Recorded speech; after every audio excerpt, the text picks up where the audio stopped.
खुद रसूल करीम सल्लल्लाहु अलैहि वसल्लम ने फरमाते हम जा रहे थे तो 5-6 कब्रें थी, तो हुजूर ने फरमाया किन की कब्रें? हमने अर्ज किया रसूल अल्लाह सल्लल्लाहु अलैहि वसल्लम ये काफिरों की कब्रें।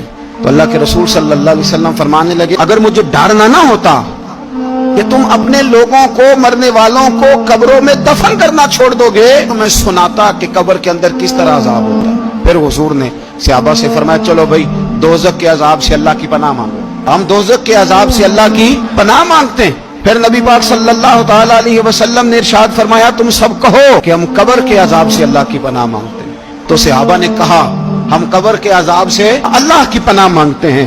फिर मेरे रसूल पाक अलैहिस्सलातु वस्सलाम ने फरमाया तुम कहो कि हम ज़ाहिरी और बातनी फितनों से अल्लाह की पनाह मांगते हैं। तो सहाबा ने कहा कि हम ज़ाहिरी और बातनी फितनों से अल्लाह की पनाह मांगते हैं। फिर मेरे महबूब अलैहिस्सलाम ने फरमाया तुम कहो कि हम दज्जाल के फितने से अल्लाह की पनाह मांगते हैं। तो सहाबा किराम ने कहा कि ऐ अल्लाह हम दज्जाल के फितने से तेरी पनाह मांगते हैं।